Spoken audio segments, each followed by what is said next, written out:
এটাকে আপনারা স্বপ্ন মনে করবেন না। হয়তো বা আমরা একদিন বেঁচে থাকবো না, পরবর্তী প্রজন্ম তা দেখে যাবে। কিন্তু সবসময় সবকিছু নগদ পেতে নাই, নগদ আর নগদ চাইতেও নাই, নগদ পেতেও নাই, নগদ চাইতেও কাজ করে যেতে হবে, ঠিক না?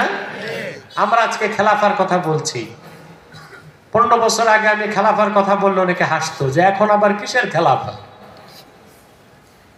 এখন আলহামদুলিল্লাহ ভার্সিটিতে, স্কুলে, কলেজে, মন্ত্রণালয়ে, প্রতিটি জায়গায় কিছু ভয়েস রেজ হচ্ছে, আমরা খেলাফা চাই।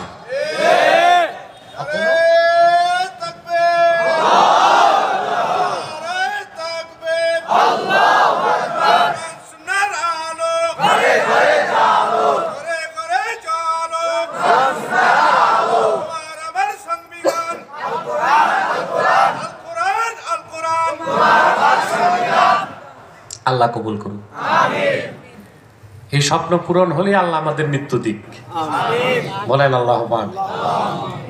তো কথাগুলো বুঝতেছেন, শুনতেছেন? সবকিছুর ঊর্ধ্বে কি? ঈমান, ইসলাম, কোরআন। এটা হৃদয়ে লালন করে আপনি যান, চাকরি করেন, ব্যবসা করেন, রাজনীতি করেন, আপনি নিরাপদ। আপনি কি নিরাপদ? আর যদি এই কনসেপ্ট থেকে সরে যান, যে কোনো সময় আপনি দুনিয়ার ধান্দায় পড়ে হয় কাফের হবেন, নয় মুশরিক হবেন, নয় সংশয়বাদী হবেন, নয় নাস্তিকবাদী হবেন, নয় জড়বাদী হবেন, নয় বস্তু পূজারী হবেন, নয় বিজ্ঞান পূজারী হবেন, নয় দর্শন পূজারী হবেন, আপনি আর ইসলামের উপর থাকতে পারবেন না। তাহলে আমরা দেখলাম যে কাফের মুশরিক থাকবে নারে কুবরাতে, কিসে?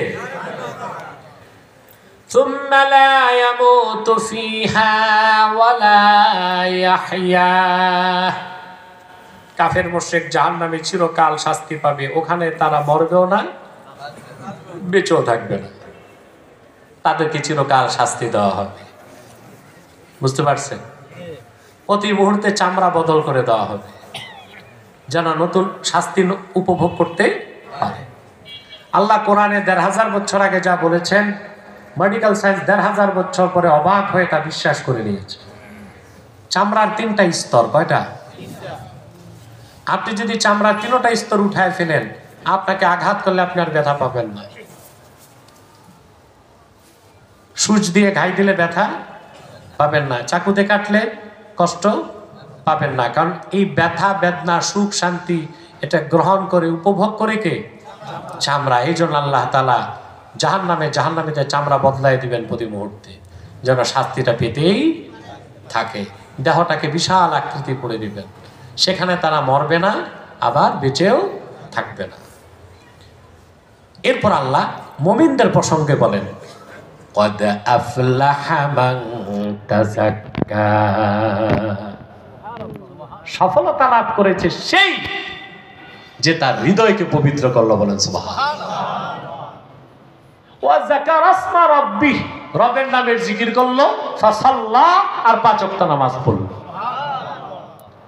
কোরআন কারীমে যেখানেই আল্লাহ তাআলা শাস্তির কথা বলেছেন, জাহান্নামের কথা বলেছেন, সাথে আবার মানুষকে আশা সঞ্চার করছেন, সুখের কথা, শান্তির কথা, বেহেশতের কথা বলেছেন। এর জন্য যিনি দ্বীনের দাওয়াত দিবেন, তিনি শুধু কবরের ওয়াজ আর জাহান্নামের ওয়াজ করে মানুষকে কান্দাবেন না, বরং আশা, ভরসা, সুখ, শান্তি, বেহেশতের কথাও বলতে হবে, ঠিক না? আমাদের দেশের কিছু বক্তা শুধু কবরের ওয়াজ করে, শুধু মানুষকে ভয় দেখায়, কি দেখায়? জাহান্নামের শাস্তির কথা বলে। এগুলো বলার মধ্যে আবার ইনটেনশন আছে, অর্থাৎ মানুষে কান্দাইলে মনটা নরম হইলে ভালো মতো গালানো যাবে, কি বলেন? মুরিদ বানানো যাবে না, এটা দাওয়াত দেওয়া